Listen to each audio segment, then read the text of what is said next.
أشارت بعض التقارير إلى اقتراب الأهلي بالتعاقد مع اللاعب الفرنسي أنطونيو موديست لاعب بروسيا دورتموند الألماني، اللاعب اللي عليه جدل كبير جدا خلال الساعات الماضية، والأمور أصبحت أقرب من أي وقت مضى. وكمان ده اللي نزل على موقع ترانسفير ماركت الخاص بسوق الانتقالات للاعبين حول العالم. فايه هي مسيرته، وهل الاهلي هيستفاد بلاعب عنده 35 سنة ولا لا؟ وهل موديست هو المهاجم اللي بيطير وبيطلع نار من بقه، ولا مهاجم على الله حكايته؟ هقول لك كل ده واكتر، ولكن اعمل لايك وشير للفيديو واعمل لي متابعة على الفيسبوك واشترك في القناة على اليوتيوب. ده موديست لاعب فري بعد انتهاء تعاقده مع بروسيا دورتموند، وطالب 2 مليون دولار في الموسم الواحد، وكمان شارة القيادة، وكمان الرقم 9 وترابيزات بلياردو وبنج. مسيرة اللاعب بشكل مختصر وسريع. موديست بدأ كرة القدم في الفريق الأول بنادي نيس الفرنسي 2007، لعب معاهم 42 مباراة، سجل 3 أهداف فقط، وطلع إعارة لعدة أندية فرنسية لدرجة لعب في 4 سنين فقط ل4 أندية، ورغم كده تألق وسجل العديد من الأهداف، وسجل 48 هدف في 4 سنين.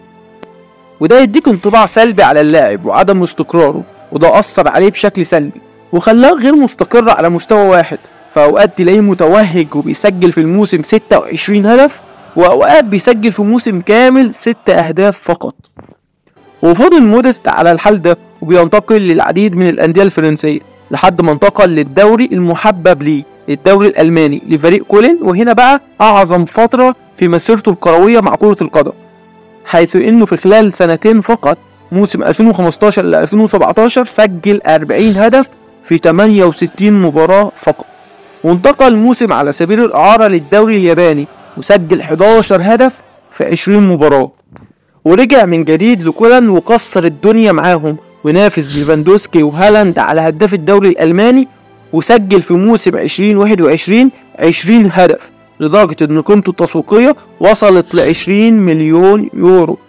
وبعدها انتقل لنادي بروسيا دورتموند، الضلع الثاني مع بايرن ميونخ في الدوري الألماني، ولكن اللاعب فشل ذريع، ولم يقدم أي جديد مع الفريق، ولم يترك أي بصمة باستثناء هدفه في مرمى البايرن في الوقت الضايع، والحفاظ على فرص بروسيا دورتموند في الفوز بالدوري في الموسم الأخير، عشان يتعرض لهجوم شديد جدا من المحللين واللاعبين السابقين للفريق الألماني، وقالوا إن بروسيا دورتموند بتلعب ناقص لاعب.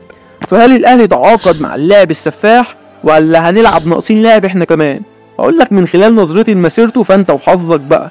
معاك لاعب عنده CV قوي جدا، بينفجر اوقات وبيسجل اهداف من كل الوضعيات، واوقات ما بيكونش ليه اي تواجد. طب ايه هي اهم ميزة للاعب؟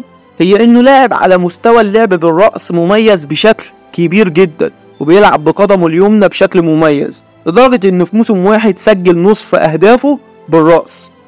اما بقى اهم سلبياته، انه لاعب بطيء ومش هيديك في المساحات، وكمان عمره كبير ومش هيقدر يشارك معاك في كل الماتشات في السيزون، فتقدر تعتمد عليه في الماتشات القوية فقط.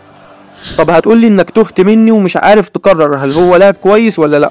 اقول لك انه ببساطة لاعب اوروبي، سجل في الدوريات الاوروبية اكتر من 150 هدف، وفي مستويات مرتفعة في اوروبا زي فرنسا والمانيا، يعني لاعب اعلى بكتير جدا من مستوى الكرة عندنا، وده من المؤشرات الايجابية. وكمان لاعب تقدر تعتمد عليه في مباريات كبيرة جدا زي كاس العالم للأندية وأفريقيا بشكل كبير جدا، وتاخد منه أفضل حاجة في أول موسم ليه، وتكون مجهز بديل قوي يمتلك نفس المواصفات الجسدية اللي بيفضلها مارسيل كولر. وأكتر حاجة قلقاني بقى إنه خلال مسيرته مع الأندية غالبا أول موسم ليه بيكون غير متجانس بشكل واضح، وبيبدأ في التألق بعد موسمه الأول، ودي نقطة مهمة جدا لأنه جايلك موسم واحد بالكتير، وكمان هياخد رقم كبير جدا. وفي النهاية احب اوضح لك ان الصفقة قريبة بشكل كبير جدا، ولكن لسه ما انتهتش بشكل رسمي، خصوصا انه متقدم له عرض قوي من الدوري الالماني، وهو ليه تصريح سابق انه لا يفضل الخروج من الدوري الالماني، ولكن عرض الاهلي قوي ماديا بالنسبة للاعب، وده اللي مدي افضلية للاهلي في التفاوض. وهنا بتنتهي حلقتنا عن اللاعب. ما تنساش بقى لايك وشير للفيديو، وتتابعني على الفيسبوك، وتشترك في القناة على اليوتيوب. سلام.